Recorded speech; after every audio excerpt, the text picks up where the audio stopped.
quatrième cas, il y a myome. Premier cas, myome est 4 ans, na kiste, 4 ans et demi, et sanga les sikamoko, maman na bota moi na souka, koka déjà 10 ans, c'est que maman kobo te souté, en tout cas.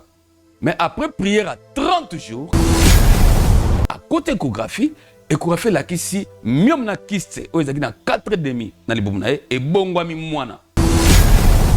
Kaka na minute wana, à côté na chambre, abisinga papa, na souka pasi, abima boye, makile tangi. Tout ça, sonne ko bango te parce que yeso abisaki nga soko lobi makam na sala na nzela mwasi na ote ngai nzambe na komiso baba toko taboye et loko mo ebimé par la voix basse. Vous allez nous excuser, c'est ça le témoignage d'un miracle vécu. Et loko ebimé par la voix basse pour ebimi total boye et qui dit na se musunezo pema. Heureusement, torina médecin en face na biso to bengi aye mama tala eloko ebimi mwasi nanga par la voix basse. Pasteur, et le que les a tout ninga biminde par la prière. Et depuis là, moi si nanga amela ba antibiotique te, nzamba sunga douleur est là.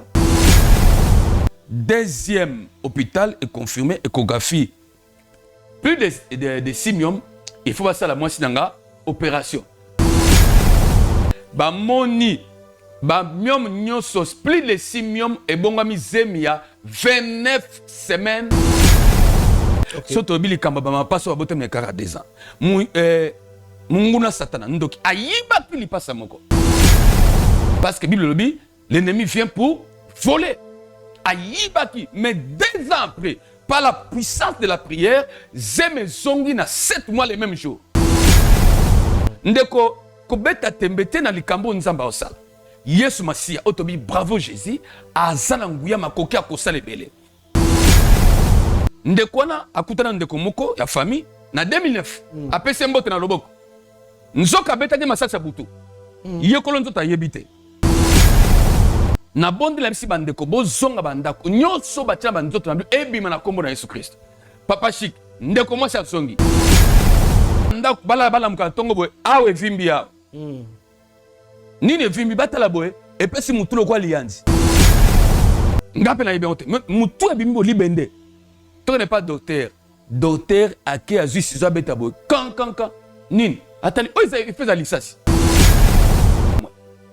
Bien aimé, après prière à délivrance, na mukuse na détente likambwana. Lelo oyo licence ba bêta na molimo et kota na molimo. Mais pas la prière, la puissance de la prière au nom de Jésus-Christ. Licence est bimina bomoto. Et toqué par docteur a sali ameki opes anesthésie pour faire l'opération et simbité. Baki obligé ba sanine. Ba tia ba si so plan ba bimisa boy. Moi na zo ganga.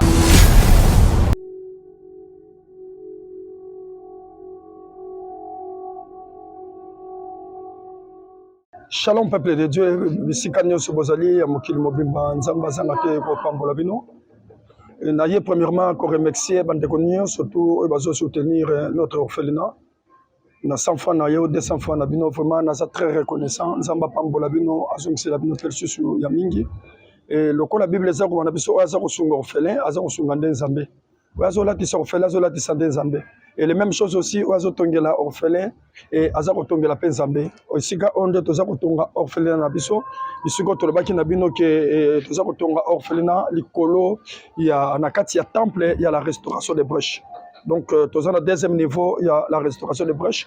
Bisika otolingi to tonga po na bana na biso ko vanda po na bana na biso bazala na vie ya bien. Nzamba kozanga te ko pambola yo ndeko nyonso surtout oyo ko changer vie ya bana oyo. Toza pe na congé kamwa kaye kamwa biki nzamba kozanga te ko pambola bino. Vraiment to changer vie ya bana oyo na brique na yo moko na tol afin que elanga awa to kanga place oyo po bana na biso bavanda na bisika moko ya malamu. Nzambe apambola bino pe nzambe azongisela bino mingi. Toza très reconnaissant na bande konyo surtout oyo baza ko soutenir communauté la restauration des brèches to orphelinat de la restauration des brèches. Merci kolo apambola bino.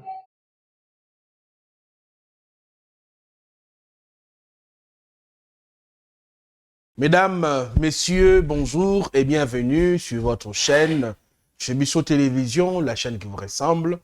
Merci pour votre fidélité, merci pour votre confiance sur la meilleure de chaîne, Chebisso Télévision.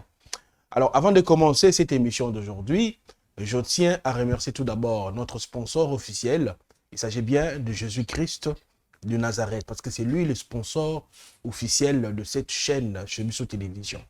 Merci, Pelongonia, na sponsor Nabiso, à Kosalara Nete Yokanaginae. Un grand merci na abonné na Bisso Nyonso, Oyo Bandima ko s'abonner na chez Bisso Télévision, plus de 248 000 abonnés. Merci, bon continuez ko s'abonner parce que ceci na Bisso d'aller to ça 1 million, 2 millions d'abonnés et aussi Bisso qui toko mingi. Nango Orphelinat, bravo, Jésus-Christ, bon, mon inauguration, pasteur Mike Alambay, qui a une inauguration en tant que parrain, il y a Orphelinat, bravo, Jésus-Christ, et j'ai mis bon, on a avenue Viaza, quartier Viaza numéro 27, na commune à Matete. Donc, binonyo c'est bon qui t'a parce que Zali, et loko to zoeli ba na bitike. Alors, mesdames, messieurs, Mbalasima, na plateau na biso, il y a chez Bisso Télévision, na Yamaka, série moko bo pasteur, un pasteur avec qui awa na cadre toujours il y a ko talisa makasi ya nzambe lolenge nini nzambe asala makambo peut-être biso il est biso bato ma passe à botamina écart il y a 2 ans il est on a bravo Jésus-Christ kasi lelo ayeli susu biso na plateau na biso ya police de star nini ya memi ya sika tope elo nini susu nzambe asali ya kitoko oyo biso bana nzambe sengi to yoka na ngona usenga biso tout sera vraiment connecté et puis très humble pour et puis beau la émission très kitoko et vous savez mon ami je m'en vais dire bonjour na papa na biso dans le plateau papa je vous salue bonjour vous allez bien papa nangolo nzambe nzamba zo batela ah d'accord nzamba zo lokomu bonjour chef voilà tu as mis bino na émission mokola lelo en tout cas je vois des affiches on va en parler mais tout d'abord nde tosengaka soki okoyi kwa mapso la prière pour tokota na muzindo ya masolo na biso. Merci papa. Nzambe ya makoki nyonso nkolo Yesu Masia Nazareth topesi merci pona bokutani na plateau oyo pe pona pema opesi biso gloire ezonge pa na yo topamboli chaîne oyo topamboli émission oyo topamboli nkolo nanga ndeko opesa mukumba papa chic po ete makambo yo oyo eza na kati ya bafamille ezoleka na kati ya bafamille eyebana pe basolution surtout solution epesama mabota ezonga bomoko nzambe na nguya to bengani munguna azala mosika na biso kati na biso Saint Esprit pamba tolobi mibale misatu basangana esika mo yo ozala kati na bango zala kati na biso du début à la fin na kombo na Yesu Masia ya Nazareth notre seul Seigneur et Sauveur nde tolobi amen. Amen. L'homme de Dieu papa Roland to yambio lelo na émission na Police de Star papa to moni miloni munene oyo ezoya alors thème na ngozali nini tout d'abord. Merci mingi papa chic. Milulo to sala oeza 3e édition. OK. Nzambe alobaka na ngai ke likambo na sali na nzela na bino okokenda na en terme ya ba édition. OK. Na Congo mobimba pe libanda Congo. Voilà. Alors chaque édition eza na thème na yango. Mais édition mosusu pe eza na thème te. Édition oeza 3e Combo nango dénommé zali 2 jumelles nées na écart à 2 ans. Très bien. Ndenge nzambe apesi biso yango tolobelango mokili parce que Bible talisi biso lobi na Isaïe 12 4 à 5 on nzambe sali eyebana par toute la terre. Voilà pourquoi nde en termes d'édition tout ça na 3e bala oyo. OK. Mais l'homme de Dieu Mokolongo bien sûr la 3e édition parce que première édition sur 3e ezali première ezalaki, 2e ezalaki, ainsi que 3e au tokomi. Alors, thème, bien sûr, na moni awa, ou le boutique ou le bakeza, 2 jumelles nées avec l'écart de 2 ans. Mais on a ezali thème, il y a bateau ou le bela. Dénomination. Tout à ça, grandeur et ensemble. Exactement. N'inga ko sala bikamusi. Mais non, le mokolo wana, to le bela ka makamu, to makamu mususu ezali oyo, nzambe asali à part oyo. Voilà, merci mingi. Nde to to bane bandeli awa. Et sa dénomination de jumelles na écart à 2 ans, tout à l'heure, tout le monde est en Zambie, très bien. Et thème siko yango ezali kolobanini, on Zamba ko sale langa muta wanga nango azate. Et ko zala kaka li solo oyote, pour le o même to beta, ma solo a Bible, makamba Lazare, et salami lobi lobite. Et c'est un bané belé. Très bien. tozwi exode 4 likambo ya nzambe ndenge akutaki na exode 3 ndenge nzambe akutaki na moïse eza ya lelo te eza kuti yambo tobotama mais lelo tozolobela yango. Voilà pourquoi tokobeta sete na likambo ya bamapasa na Congo babotama na 42 ans mais aussi d'autres témoignages o nzambe asali ndenge baapôtre na acte 15 bandaki kopesa kotémoigner makambo yesu asali na nzela na bango.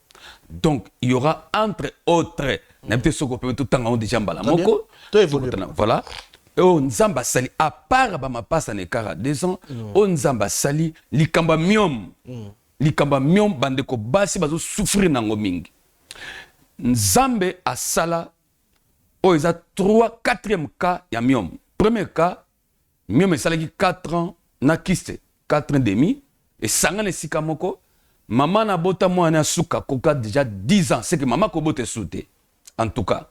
Mais après prière à 30 jours maman que pour ba consulter ba l'opération docteur a constaté que libumezo ningana mingi atindi échographie na matonge na esika munene penza à côté échographie la kisi miom na kiste o ezaki na 4 demi na libumu na e bongwami mwana zemi à 7 mois et mwana ngazali Jérémie azana bomoyi botaï. Deuxième cas, il y a miom kaka, moi si nanga moko. Mama pasteur, avec kobela libumu, na bondeli ponaye, nzambe sunga moi si nanga ba douleur sila. Papa chic, likamba okamwa, kaka na minute to na salon na ye, kaka na minute na à côté na chambre, abisinga papa, nazoka pasi, abima boye makile tangi. Tout ça sonne ko bango te parce que yeso abisaki nga, soko lobi makam na sala na nzela moi si na ote, ngai nzambe na komiso baba. OK. Alors, moi, c'est dans la chambre, je dis, Papa Yaka, Toko Taboye, et l'eau comment est par la voix basse. Vous allez nous excuser, c'est ça les témoignages d'un miracle vécu. Et l'eau est par la voix basse, pour ébimi, tout à la boye, et qui dit, c'est moussonezo pema. Ah, tolobi onin, tu es baki tes aginin, natuni maman pasteur, maman est-ce que vous avez douleur, pasteur n'a reçu douleur, tiens. Heureusement, tu as un médecin en face d'un biseau, tu bengi aye.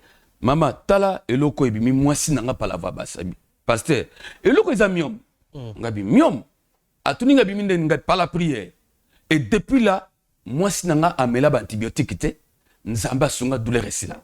Troisième cas miom otokuta nango mwasi moko na 2021 agina miom confirmé par les échographies. Nous avons les échographies mais ko kamwa na ndoto lotibiso gloire ezonga la Yesu Masia na ebisie joli 3 fois na tangi kombo na ye na ebisie ozana zemi miom ebonga mi zemi asutuka baki na pongi et une semaine landi akende kosa test zema 3 mois mbala moko. 4e et dernier lisolo ya miom ezan de ko mwasi oyo tomemi ba preuve yango na 2023 20 juillet 2023 à une échographie dans l'hôpital moko nene ala matonge basali test bamoni azana plus de 6 millions na libumu na ye azongi na mbale ba singa papa toke to sali test lipo libumu bana ko vimbe nene penza babi finalement na libumu ko vimba mingo toke hôpital bakangi biso na plus de 6 millions mwasi il faut passer la moitié opération ngala bisi couple ngabi nazo simba mateke basala mwasi opération to bondela nanu bazongi ndako na bango papa chic mobala tie mwasi pression telema mingi mais finalement baké sur deuxième hôpital na deuxième hôpital baké na deuxième hôpital baké le suko sala test baké sala test deuxième hôpital différent du premier baké nous sommes en 2023 baké na août maintenant le 2 août 2023 baké na deuxième hôpital est confirmé sous plus de 6 millions. Yango, échographie faisant foi. Yango, bazongelinga babi papa, deuxième hôpital est confirmé, échographie. Plus de 6 millions, il faut passer à la moitié d'anga, opération. Non, je n'ai pas foi à l'opération. Non, on dit que Nzambe a aussi quelque chose. Pourquoi on dit mango? Parce que le premier cas déjà, aussi le lingona. Nzambe a s'appelle identiquement. Na bondele pour la bango ba kenda. Même moi si mobala c'est les pressions pour opération. Mais alors pour finir, troisième fois ba yengabi boke bondela maintenant plutôt boke ne échographie. Na bondele ba tombo le franc. Ngala senga bango franc te. Bango moko ba tombo le franc.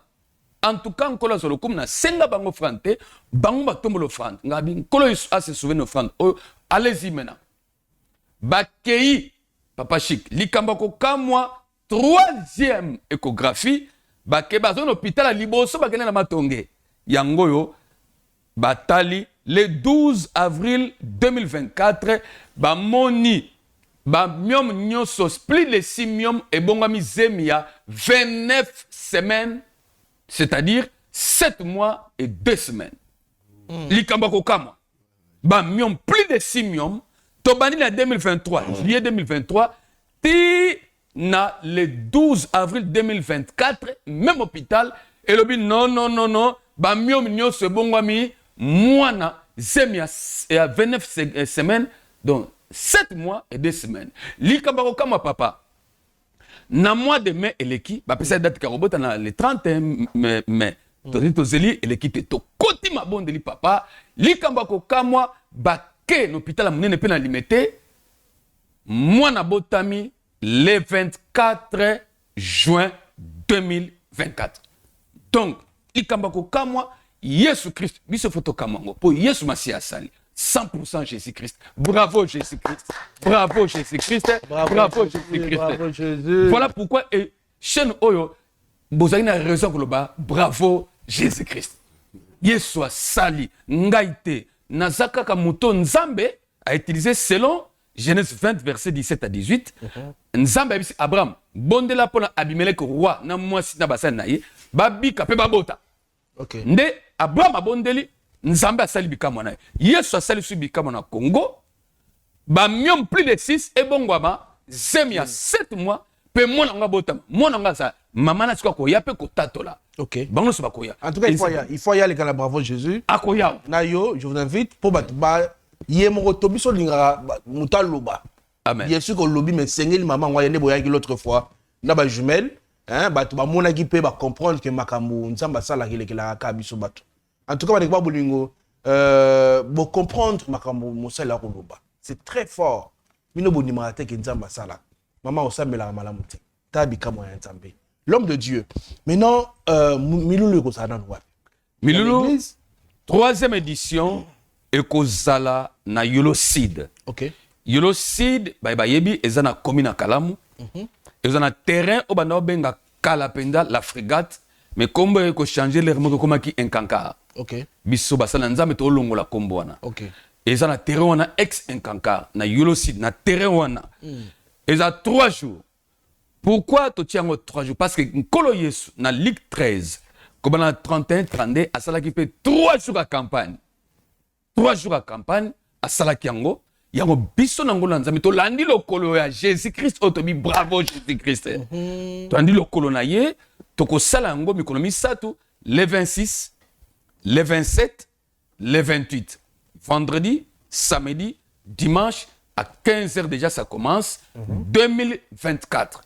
Donc tozo sala yango mikolo awa yango tala tina tozo benga bato baya kobika loboko na nzambe atoza musika ozana bandundu bravo Jésus kota akuna ozana États-Unis na Espagne wapi na Australie bravo Jésus kota akuna ozana Kinshasa yaka ngai Raoul Ntsolo Muyete nazo répéter ngai Raoul Ntsolo Muyete naza néant serviteur inutile c'est Jésus-Christ de Nazareth otobi bravo Jésus-Christ na makambo sale bandeko akosala peyo oza musika tinda libota na yo. OK. Libote ya ba mama ba papa ba kaizebele papa chic ba ka spirituel ezebele. Okay. So tobi likamba ba mapa so babote me 42 ans munguna satana ndoki ayiba pili pasa moko parce que Bible lobi l'ennemi vient pour voler ayiba ki mais 2 ans après par la puissance de la prière, zeme zongi na 7 mois les mêmes jours.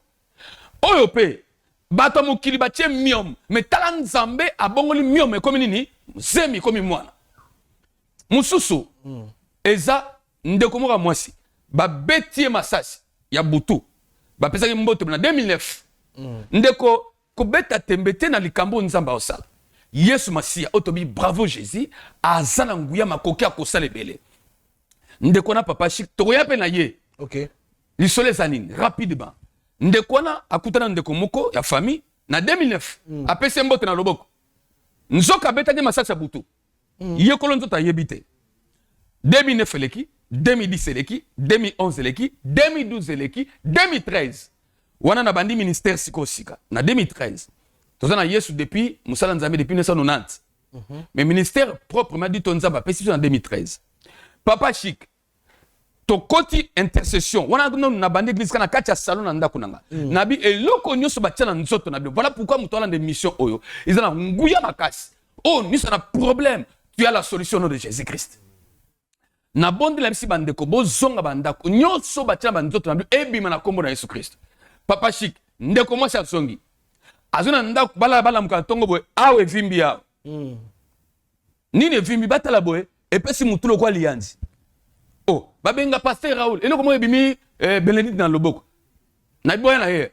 e bano misamai oh eloko nini oboye ngape na yebonte mutu ebimi bo libende to n'est pas docteur ake azu sizo beta boye kan nini atali o ifeza lisasi to kamwa bisono suto ndenge Moïse akamwaki na acte 4 tant nzambe apesi ye sina liboso beta nzete na mabele baluki nyoka akamwaki biso pe tokamwa bien aimé après prière à délivrance na mukuse na détendre likambo wana lelo oyo lisasi babeta na molimo ekota na molimo mais pas la prière la puissance de la prière au nom de Jésus-Christ lisasi ebimi na bomoto lisasi pola ya arme penza ya militaire ya policier ezali ba image ezali etoke pas docteur asali ameki opesa anesthésie pour faire l'opération esimbite baki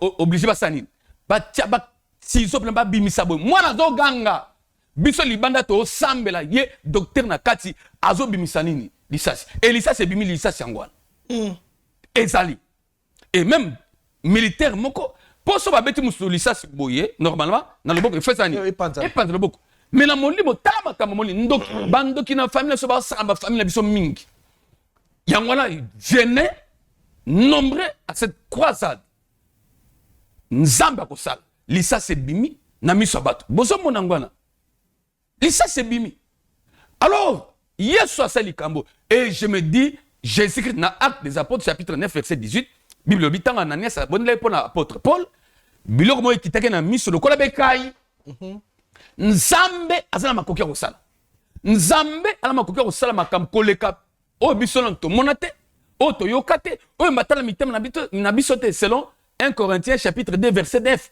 et le bel makambo na yango tozo benga batno so papa chic quel que soit problème au sanango to présenter mutu moko Jésus-Christ de Nazareth.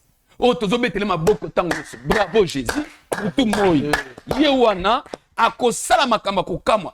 Ko hésiter te lo na biso meme lokomoko. Et là on a 5 batwa mema. Okay. La foi. Mema kondima. Mema kondima, mema Bible na yo, tokotanga makomi wana ife salam na vie na yo. Problème à santé, ya mabota, ya ba fer.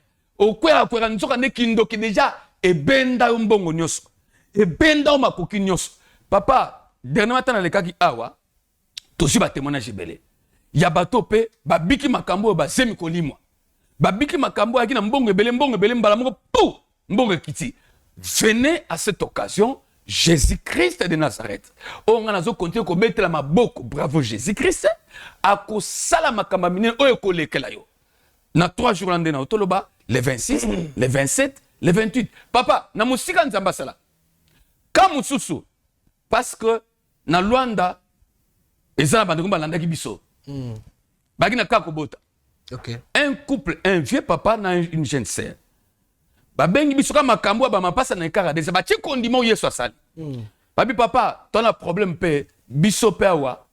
Ton a problème kobota. Na ebisi mwasi na moni binote. Mais Yesu Christ alors on a bisayo ozana zemi et pourtant bon motaki na zemité papa chikana na zemité mais baki na zemu kala elimwa ngabi zemezali habité balala mbala bi comment passer ko baki na zemi mais le bon na zemité tonga tan ba benga na sambel pona bango gloire à Jésus-Christ de Nazareth mama ke matanga kuna matanga bokulimbisa so tola bo mwasi bano bimisa mai Libuma vimbi na matanga na Luanda na Angola na yebi bangote na mona bangote. To prier libuma vimbi babenga pasteur libuma vimbi mamba et vimbi boke l'hôpital. Ba que hôpital papa chic. Oh, échographie la 6e à 7 mois. Musika na Luanda, nga na Congo. Yes toi sur le Congo. Voilà pourquoi je te dis, toi qui es en dehors du Congo, de la capitale Kinshasa, ndima que yeso ako saisir yo, ako sunga, ako kangola, ako pambola, ako funga nyos. Ba botimo na mobali, gloire à Jésus-Christ, ba pesi ndoi, kombo nanga Raoul. Kuna na Luanda babengaka Shara, Azali, ba image ezali. Donc tozo tala nzambe makamba yo sala, yango mona to sali siko édition oyo, 3e édition. Ba 4e ba 5e ko ya selon volonté nzambe. Yango tala tina to ye awa. Ko bisa mokili mobimba. Ko dutete Jésus-Christ ana makoki ko salela yo. Yo mutkando la mission, la puissance se dégage. Ezo kota kat na ndenge na tanga Yesu.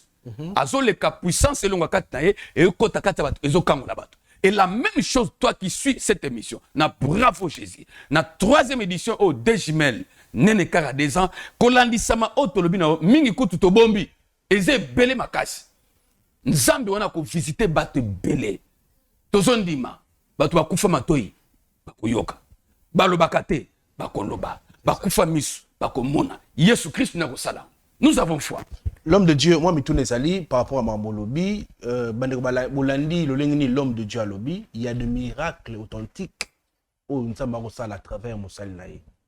Banekba Bolingo, union sur Moussal n'a pas de problème, t'as la place, nous sommes à l'homme de Dieu, ce que bateau, baza libana mboka.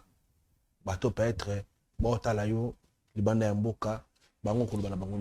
Baya une église, tu peux pas y avoir mkola milolo. Église d'abord, Ezan avait dit Baboro. Numéro 6 bis, en face, il y a Snell, na Yulocide, na commune à Kalab. Milulu pe Salama, na Yulocide Kaka, na terrain dans le lobby, un kanka, du 26 au 28 juillet 2024, na 15h déjà. To sengi na bango ba na adresse malam o. Mabele kitoko o yeso apesi biso, adresse na pesi Baboro numéro 6 bis. Pe to sengi bango ba ya campagne. Tozomo na papa chic, mutauta auti Congo, a que suscité, Poisson bela.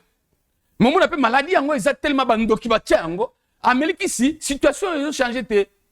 Mais ça ne coûte rien. Au nom de Jésus-Christ, il y a eu Colombo Suisse, il y a eu Colombo Canada, États-Unis, Koya, parce que Mikole Zanan, Koya na campagne wana. Et puis côté d'appel famille na yo, tala Kindo Kezali, ma beza na ba famille. Et ça na Congo Kate, et ça partout dans le monde. Mais nous avons un Jésus-Christ très puissant. Il y a changer ma cambe. Nous avons un Jésus-Christ qui sauve les âmes, les salis des âmes. Nous avons la motema, atika masanga, atika kobo, atika lokuta, atika escroquerie à bateau. Nous avons un Jésus-Christ qui va nous édifier par la parole. Nous avons un Jésus-Christ qui va transformer nos vies par la puissance. Donc, tout ça, c'est un boya avec toute humilité, avec foi. Avec foi. Koyoka masolo o nzamba sala pona batu mususu nzamba sala pe pona mukana nzamba bisiso boye na sepela mingi likambo yo ya Ange Gabriel akekuta na Marie mais ta akuta na Marie abi Marie na akuta na yo mais avant la biso makambo komela yo tala makambo komeli Elisabeth aza déjà na 6 mois bikamo esalam et pourtant Zacharie et Elisabeth ba wumeli ba nebeli na musala nzambe ba sala nzambe bah qui visitait mais Marie tant ange lié a bêté le solo mbala moko pe Marie a visité Yesu. Donc à partir de témoignage to beti oyo moi mo to fungoli yo tango yo kiango yo pe tango ya okozo ya yo Jésus-Christ est le même hier aujourd'hui et éternellement. Bravo Jésus. Bravo Jésus. Merci beaucoup l'homme de Dieu aux clairs dans Malbanayo. Moi je aimé parce que ok tout droit au but. Bat comprendre le Seigneur Baya Mokolongo. En tout cas, moi aussi je serai là. Bat Nyon Sopé Banibaya Togozalawana pour que Makambu et le cas qui toko makasi. L'homme de Dieu Ezana Motuna peut être na tunité ou c'est rien que loba pour namuni déjà pour naotikayo na prière moi prédication mouké ainsi pour faire une prière bat tout barota la biso mouké. Oui. Nzambe Languya Ndekoranga. Nala invité Ondima d'abord. Avant Oya, Ndimanan. Que Jésus-Christ est capable capable d'opérer les choses au nom de monate, au toyokate, au matana mitema batute. Omoni sokozo kanga nzambe la makaniski, nzamba salaka boyete. Alors c'est que toi tu deviens Dieu. Tika nzambe liberté ya kosala kati na yo. Sans maille, sans mafuta, rien qu'avec la parole de Dieu, nzamba kosala. Nzambe oyo atindaki Gabriel akutana Marie, mais bisa Marie makambo ke comme la Elisabeth. Yango ndenga lelo na ye lokola ange, ko biso makambo comme la bande ko mususu, yo poko bika loboko la nzambe. Alors, toko benga yo mama, quelle que soit la maladie, les problèmes, papa, les couples, en matière de répéter, en matière de santé, il y a ba faire, il y a musala, il y a kindo qui na famille, Dieu est capable de détruire cela au nom de Jésus-Christ et à kotombo la bino. Dieu est capable de se servir na motomoko pour na batubeli babika loboko na nzambe. Amen. Voilà, comme il a fait avec Moïse. Tango basolo bake nzambe abina ki souffrance ba nanga baleli na kiti pour na kangola bango. Mais on n'a pas vu Dieu descendre. On a vu un Moïse qui bégayait. Bisopelele oyo. Tout ça, instrument inutile, comme dit la Bible. J'aime ça. Instrument, serviteur inutile. Et nous croyons fermement, avec foi, avec toute humilité, nous allons se servir na biso pour la famille. Voilà ce que nous pouvons dire. Voilà. L'homme de Dieu, merci beaucoup pour votre présence ici, chez Bisso Télévision. Moi, je vous laisse le plateau. Comme ça, moi, orienté, moi, mouké na moi, liloba. Et puis, prière, à la fin, on repère un numéro à téléphone pour nous tenir sur Oyo Alingi, Azana Milulu, Oyo Kozala, le 26, le 28 juillet 2024 à 15h. Le ex-terrain, Nkanka, le commis Yolo Sud, la frégate. Frégate, voilà. Les commis à terrain et commis Mikolo. En tout cas, merci beaucoup. Merci, de mon ami Soaza Awa. Entre-temps, Papa Eli, je vous laisse avec l'homme de Dieu. Désormais, et Kotanga lisusu te, grâce à orphelinat, bravo Jésus, oye fungoli ba porte na yango, na commune ya Matete na quartier Viaza, pona ba orphelin. Inauguration et salemaki, mercredi 10 juillet oyo, na présence na yemoko, initiateur pe président ya orphelinat, Papa Mike Mukadi, oya zalaki awa, na épouse na ye, Mama Lidi Mukadi. Na présence, ya bourgmestre ya commune ya Matete, Monsieur Gilles Mukumbi, sans oublier le parrain orphelinat Bravo Jésus, Pasteur Mike Kalambayi. Cérémonie ya coupure, ya ruban symbolique, et c'est le mieux pas ya premier citoyen, ya commune ya Matete. Après, les Kanaki, Namo ya circonstance, et sika, l'envoyé du ciel, l'homme au grand cœur, oh yaye le loko pesa ba orphelin sourire, président Mike Mukadi, a talisaki vision na ye par rapport à orphelinat, bravo Jésus, et sika, a révélé que pa ya batunyo so bazalaki awa que souci na ezali. Ya ko héberger ba orphelin oyo, ko pesa bango ya kolia, ya komela, ya kolata, surtout, ko assurer éducation na bango, pour lobi bazala utile na société pe ba servir mboka bakende lisusu musika makasi. Na tour na yepe le parrain pasteur Mike Kalambayi ayaki awa maboko pamba te amemelaki orphelin moi et loko na jubessière na ye ya kolia ezangaki te ba partage d'expérience mateya et surtout pas ya orphelin pe ba cérémonie ya ndenge na ndenge zalaki awa bandeko mosusu bazobebisa mosolo na kobwaka na makambo mosusu meye andimi te mosolo na ye atiango pa bana epo tobengi babola bana baza na baboti te osengaki nzambe vraiment soutenir ye epuis biso leta mpe toza na nsima na ye tokoencadre tokosoutenir ye po te mosala na ye ekende liboso. Encadrer ses enfants abandonnés à eux-mêmes, c'est vraiment énorme. C'est bien plus une responsabilité qu'un privilège. Nous avons tous le devoir de nous joindre à eux. Question de pouvoir les accompagner dans cette grande vision qu'ils ont embrassée, sûrement reçue de la part du Seigneur. Papa et maman, félicitations. Merci beaucoup, pasteur. Inauguration ya orphelinat, bravo Jésus. Ezalaki occasion pour na orphelin bayoka avant goût ya le 27 juillet na stade de martyrs et pas ya l'homme ya bisengo ya lola pasteur Mike Kalambayi o ya pesaki bango avant goût kolia komela ezala rendez-vous. Président Mike Mukadi ya mama Lidi Mukadi oyo sali pona ba orphelin et la kisi ya solo ke ozali l'homme au grand cœur orphelinat bravo Jésus. Chaque enfant une chance de briller et anormal. Keyo. Oui.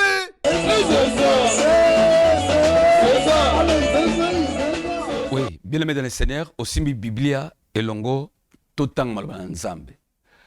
La Bible dit, celui qui est dédié écoute la parole de Dieu. Landa Luc chapitre 13, verset 31, tina 33, tutangi na kombona sumasia.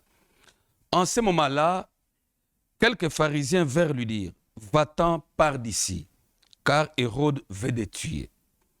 Il leur dit, allez dire à ces renards, voici je chasse les démons et j'accomplis des guérisons aujourd'hui et demain. Et le troisième jour, ce sera pour moi l'achèvement. Alléluia. Bien-aimé, Nzamba Zoloba Yesu Christo, à côté na kati langalankolo, yemoko Nzambe, a bandi kosala makamina, comme côté abatu babongo la mitema, et tellement makambo le kakebele, Bible est sur ba pharisien, ba tomboki, ba siliki balobi, alongwa Yesu longwa awa Hérode alinga bomayo. Yabibok na koyebi sa renard wana. C'est un thème aussi, mais on n'expecte pas ça aujourd'hui. Abibok na koyebi sa ye, 1, je chasse les démons. 2, j'accomplis des guérisons. Aujourd'hui, demain, et le troisième jour, ce sera pour moi l'achèvement. Achèvement. Achèvement. Nazo bisa mutu moko. Bien aimé, situation ozobika sikoyo. Ya mabe wana, ya kindoki ya famille, ya magie ya famille. Tope ba collègue na yo, o ba koto na kat na mabe, ba o détruire vie na yo, Jésus-Christ est venu achever cela. L'achèvement. Jésus-Christ va achever. Alors comme il s'allie comme la souka, ndenga comme il s'allie comme ba passa, ne kara desa na souka. Ba limisa ki li passa moko, Yesu Masia azongisi yango. Alléluia. Asuki si li kamba bandoki. Bande quoi ba miom, plus de 6 miom. Miom e bongami mwana ya 7 mois balamoko, zema 7 mois. Bien-aimé Jésus-Christ veut achever ta situation. Ta mauvaise situation, nzamba linga achever yango. Et nazon dima, yo muto ndima nange elongo, beta maboko parce que Yesu Christ ada ko achever yango na kombo na Yesu. Alobini, abina lelo na osala musala, lobi na osala musala. Troisième jour, nous avons achevé. Donc, il y a 3 jours de Bengio. Bien aimé, to Bengio pambate parce que Jésus-Christ n'a terrain wana un cancard, ex-cancard, la frégate. Terre la frégate, du 26 au 28, il y a Sala Makambo. Alors, Sala Makambo, premier jour à Sala Minel, deuxième jour à Minel, troisième jour à Rosuki Samakambo. Si tu crois, tu peux dire Amen avec mon nom de Jésus-Christ. Parce que parole, la Bible déclare, le banzambe tangue bimi, na Isaïe. Zonga, il fait ça la misala. Alors, nazim sa mutumoko, il loba o ebibi, et luka mutumoko, na moni e moni yo, e moni papa, e moni maman, e moni bana, e moni famille, e moni santé na yo, e moni ba frère na yo, e moni makamno surtout, nzambe, e moni libumu na yo, mutu bisiko zoga passe, il loba o e moni yango, Yesu Christ azo opéré miracle, lelo sikoyo, azo ko opéré guérison, lelo sikoyo, azo ko opéré délivrance, lelo sikoyo na kombo na Yesu. C'est Jésus-Christ qui est capable. Il y a un bisou de l'Obibo. Yesu nde mutalobi yango. Et Yesu, il est le même hier, aujourd'hui et éternellement. Alors, on lobe leki. Alors, on lelo. Alors, koya. Voilà notre exhortation. Bien aimé, simba parole oyo. Na Luc chapitre 13. Kobanda na verset 31, tina verset 32. Luc 13, 31, 32. Yesu Masia, mutute. Tala, Yesu Christ est capable. Ndengo sana, osana mbet hôpital. Ya kotele misayo, kobiki sayo. Namoni baka ndenge na ndenge, batu, baluki solution, bazuite, nanzela mbongo, nanzela ba relation, mais Christ a pesi solution. Nazondima, yaka na 3 jours oyo. Oyoki exhortation oyo. Oyoki loba oyo. Bien aimé, et comme semence katina yo.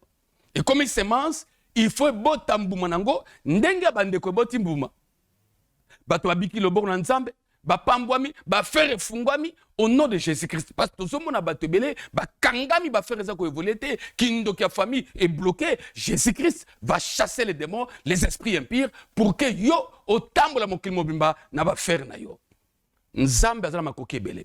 Voilà pourquoi nous faisons appel à tout le monde. Maman, papa, famille na Kinshasa, venez. Bozali banda Kinshasa, botinda bato famille. Bien mango boya, bien-aimé Nzamba Osala. C'est Dieu ici qui a opéré les miracles. Selon Acte 19, 11, il dit Dieu faisait des miracles extraordinaires entre les mains de Paul. Il y a les miracles ordinaires, il y a les miracles extraordinaires. Nazon di make Nzamba Osala lo siko na extraordinaire. Alléluia. Reçois cela au nom de Jésus-Christ. Reçois cela au nom de Jésus-Christ. Reçois cela au nom de Jésus-Christ. Toujours qui est vers la fin, Nana Bissao Kaka, Simba Kondima. 3 jours oyo. Du 26 au 28 juillet 2024, dans Yolo Site, Yaka. 3e édition, dénommée Deux jumelles nées Nekaradeza et Salami. Et Salami.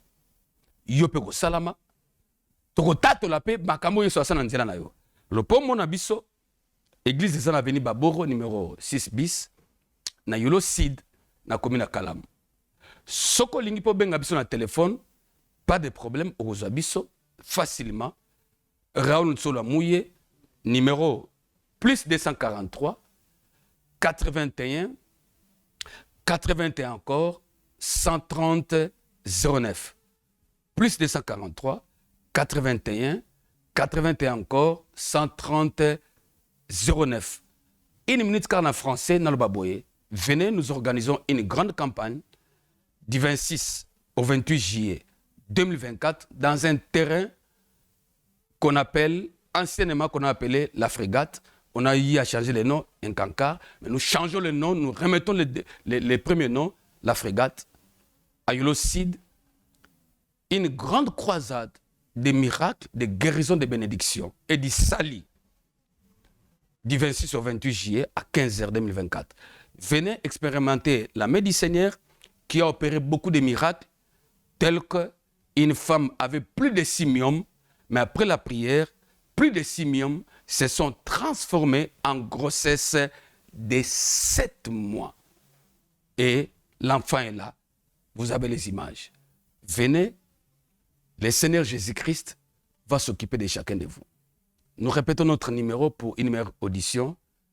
Plus 243, 81, 81 encore, 130 09. Plus 243, 81, 81, 130 09. Seigneur Père de gloire, Pambola Mutuno so alandi, émission Oyo, Nguya ya Nzambe Yesu Christo, ekota na santé, ekota na cadre kubota, ekota na cadre ya bafer, ya musala, ya ba papier, nyonso wana, na kombo na Yesu Christo, Oyo kindoke yiba, lokola par la prière au nom de Jésus-Christ, bazongi saki zemi, ezonga na kombo na Yesu. Oh, bachaki situation mabe. Le kola bachaki ba miom plus de 6 millions. Par la prière, et bonga me commis zemi il y a 7 mois. Situation est changée maintenant là. Ezaki mabe et comme malam, reçoit cela au nom de Jésus-Christ de Nazareth, notre seul Seigneur et Sauveur. Nous disons Amen.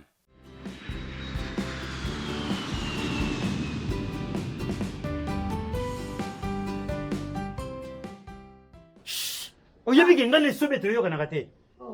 Na teki demi français. Moi na beti de faire au Canada échoué. Mbonga passion. Ba bimi so visa mabe to telengani na aéroport. So ka yoki yango. A utona biso. Ka sasa yoki yango. Ye wana mwana na to tindela ka ba mbongo. Bandi kunanga. Guerre d'esprit ya nini tuzaka nango.